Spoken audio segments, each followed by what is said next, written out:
I got earthquake going on, folks. That was a pretty good little shaker right there. You can see that fan still shaking. It shook the crib where the walls were creaking. Went on for about good 8 seconds. That was a pretty good little shaker. Just looked at the news and it said something like, didn't say anything about a earthquake. It just said they lowered the alert level of the tall volcano. But times like this, it just reminds you that we're in the shadow of Mount Pinatubo, and you kind of think like the people of Vesuvius, outside of Naples, Rome. It was what was that, 79 AD? So a couple thousand years ago, when Vesuvius cooked off and buried everybody in Pompeii. And if that date's wrong, somebody can correct me, but that's just what pops into my head. And you sit there and you think like, why do people build cities and live basically in the shadow of a volcano? And here I am living in Barrio Barreto, which, this whole damn region was devastated by Pinatubo back in 1991. Buried in ash. I think supposedly that thing raised the global temperature by 1 degree for like 10 years. It was something like that. And it was a global event. And here you are. Here we go. Here we go, folks. Another shaker. I don't know if you can see that wire over there. If you can hear it creaking in here. We're shaking again. Yeah, we're shaking again, baby.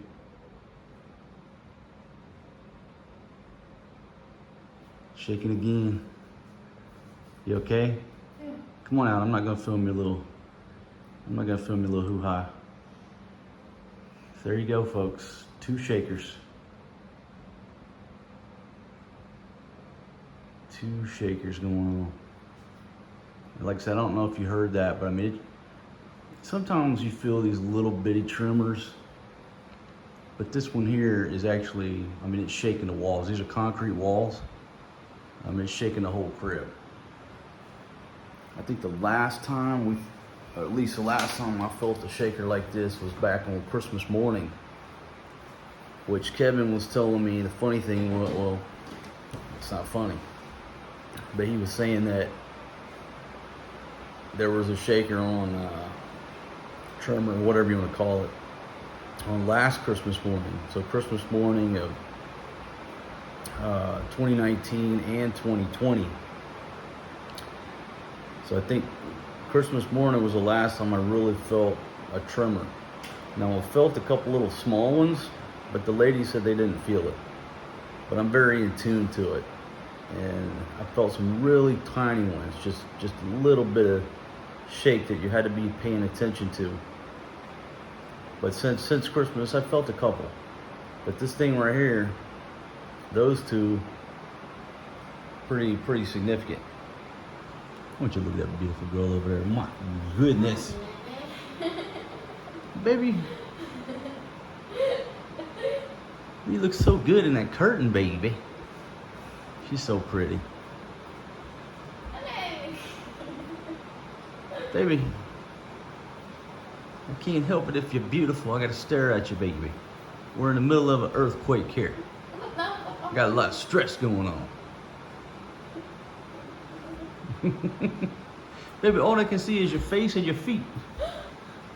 Oh, Lord. Yeah, so anyhow, back to what I was saying about Vesuvius, and if a volcano has cooked off, why do people build right back, right into the shadow? And here I am living, basically in the shadow of Mount Pinatubo. Everywhere you go on Earth, folks, there's, it's just the nature of the Earth, of how the Earth is built. But there are other places I could go than to be in the Philippines, which is earthquake, volcano, and typhoon prone. Matter of fact, we're having a typhoon right now, right? We don't watch the news, we really don't. So I mean, there's a lot of rain been going on. I just figured it's the rainy season. Then we got in the car with John Paul, and he said, no, it's a typhoon. It's supposed to be moving out on Sunday. Today's Saturday. I don't even know the name of this typhoon. But in the midst of a typhoon, we got a couple of stick shakers here. What do you do? What do you do when there's an earthquake? Well, if you're in any type of building that's over one floor, get the fuck out of there. There you go. You don't need to go to the U.S. Geological Survey, to your emergency management agency's website. You know, you don't need to Google what to do in case of an earthquake. I just told you. Okay? If you're in a fucking building, get the fuck out. Pretty simple. If you're in a building that's over 1 story tall, get the fuck out, because if that thing pancakes, you're gonna be underneath all that fucking rubble. There you go. You know, use a few curse words in there just to push that point home. Now look, we're in good shape right here. I'm gonna tell you why we're in good shape. This is just a single story structure. Okay. The only risk that we run is that the concrete walls collapse in on us. Now, that is a threat. So, you know, what's our plan? I feel the tremor. I'm up. I'm alert. I got my shorts on. I'm ready to take action. If it gets any worse, you know, grab Force G, the old lady, go stand out there in the rain. Why? Because the fucking rain ain't going to kill me. Concrete walls collapsing in on your ass? Potentially, yeah. If you're in a, 5 to 10 to 20 to 30 story building, you get the fuck out, because if that thing starts collapsing and pancaking, that's the end of your ass. And when you get out, you got to get far enough away from those tall buildings to get away from the debris that's going to be falling, potentially. Damn, sit here and I think about my expertise on volcanology, geology, and emergency preparedness. Anyhow, it's pretty simple for us. I can't speak for your plan, but you better have a plan.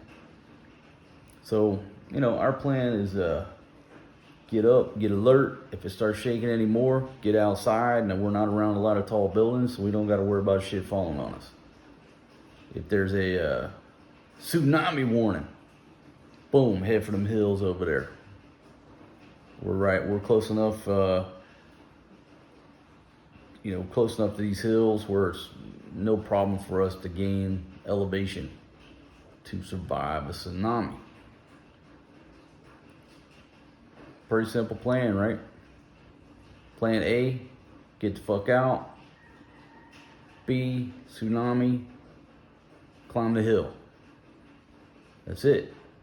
Pretty simple plan, but we're prepared to take that action if necessary. Now, folks, am I making this like a bigger deal than it is? Probably. But that's two good tremors in a row.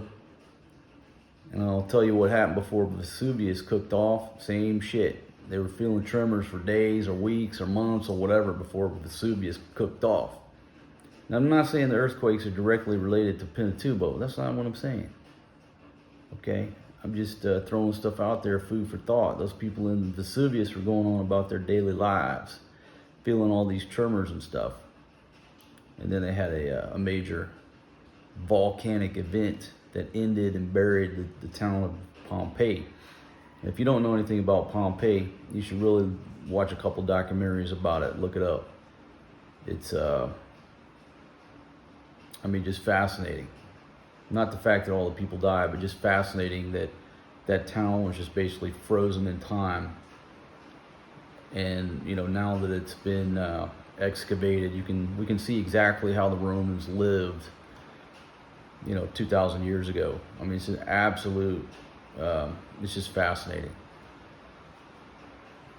I went there, I don't remember the year, but if you ever have a chance to visit Italy, make sure you go to Pompeii. Naples, a shithole. Let me just say it. All right, if you're listening from Naples, come on, you don't go there to visit fucking Naples. Go there to visit Pompeii. So it's Typhoon Fabian, your choice. That's enhancing let me say this right, the Habagat, the southwest monsoon rains. Anyhow, we're in the rainy season. Now we got a typhoon dumping rains. I mean, it has been torrential downpours. I think everybody's roof is leaking. I mean, it's just torrential downpours for days now. At least over here in Barrio Barreto, like you talk to people other parts of the Philippines. No, it's just windy. I said a couple years ago, it was 2 or 3 years ago, whenever it was so horrible rainy season here. It was the first time I've been through a rainy season on Subic Bay. It was horrible. The most rainiest season I'd ever been through in Southeast Asia was right here in Barrio Barreto. I said I'm never gonna go through another rainy season. We ended up staying another year because of the situation. But last year's wasn't a bad rainy season, and now here we are to this year, and it's just raining and raining and raining and raining. Not to the point that I've had to go out and buy the rubber boots, but I think at this point, I need to go buy some new rubber boots. So anyhow, there you go. There's your update. Typhoon Fabian, whatever you want to call it. 2 tremors before 05 in the morning. Now maybe that second one was right after 05, but. So anyhow, folks, I'm just, I'm up now. I'm up. I'm aware. Oh, another thing about like earthquake proofing the inside of your home. Like in the bedroom in there where we sleep, we just got a couple mats on the floor, little foam mats. They're the most comfortable things in the world. They're that Urtex foam, excellent sleeping. Just put you to sleep. Those urethane mats, we're sleeping on the floor. I'd never let my wife sleep on the floor. Okay, another news flash. I've said it before. Outside the West, a lot of people don't have beds and back springs and mattresses and your egg crate top and they don't have all that. Okay, a lot of people when you leave the West, they sleep on the floor in some form or fashion. They sleep on a bamboo bench, they sleep on the floor, they sleep on mats. Okay, no different over here. So we're not doing anything outside the culture. Matter of fact, we're basically sleeping like kings and queens because we got those expensive Urtex foam mattresses. They're like 4 inches thick, 6 inches. I mean, they're like heaven. I mean, it's a pain in the ass getting up out of bed to go take a piss when you're a pirate looking at 50. But, it ain't no big deal. You know what I do? Especially because I used to have, up until recently, had 2 ladies. So if you're sleeping in between 2 ladies, you just can't get to the left or to the right without steamrolling them. You know what I mean? I mean, you can just kick it into low gear and steamroll one of them chicks. But what I figured out was the easiest way when you have 2 ladies and you're sleeping in between them, I just roll over on my stomach. I get up on all 4s and crawl like a damn bear straight ahead out of there. Then I don't have to steamroll either lady and disturb them, so I can get up, go take a piss. So I crawl my ass out, get up, go take a piss, go back in there, get down on my hands and knees, crawl position, and then just back her in there. Then it'll wake everybody up. A little tidbit for you. What was I talking about? Oh, so we sleep on the floor, right? But we don't have any shelves or anything around the walls that can come crashing down on our ass if there's a good tremor, like just happened. I mean, I don't know how good you can see it, but you know, you saw that fan in there shaking. That TV was swaying back and forth.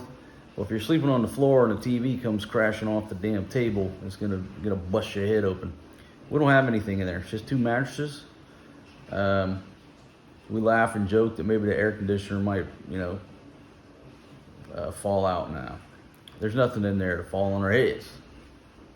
So it's basically like an earthquake-proof room, so to speak. We don't have to worry about TVs or shelves or refrigerators falling off while we're sleeping.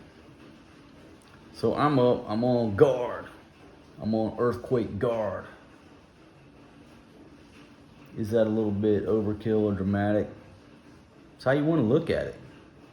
How you want to look at it. You know, sometimes there's smaller events that lead up to a cataclysmic event.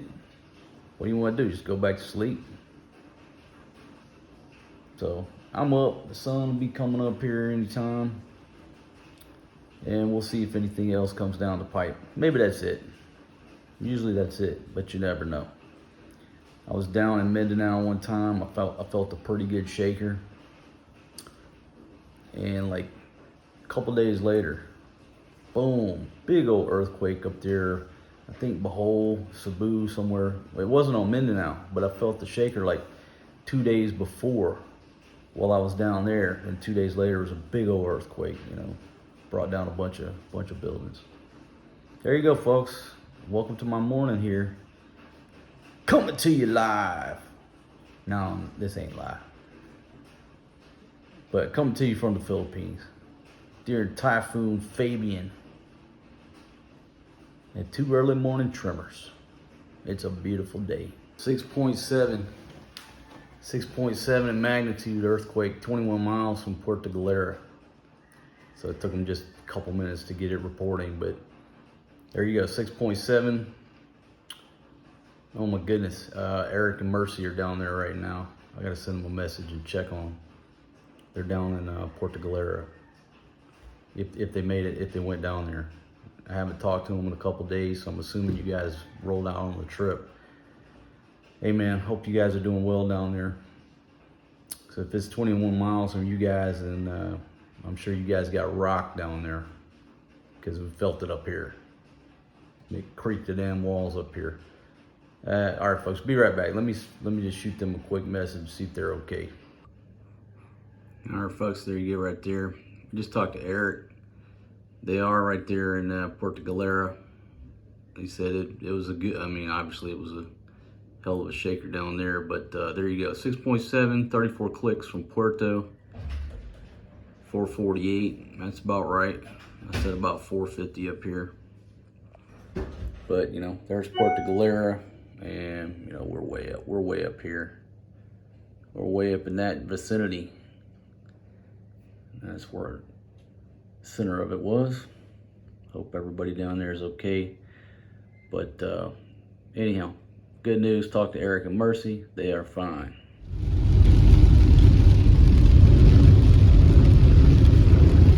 Folks, I'm here. I was just getting out of the taxi, handling some business. This girl's like, hey, Overstate Road. I want y'all to meet my new friend, Will Grace. Fatima looked over at this lady. She said, is Nai fat or is she pregnant? I looked over. I don't know how old you think Nai is, about 55? She's about 55 years old. We watched her walk.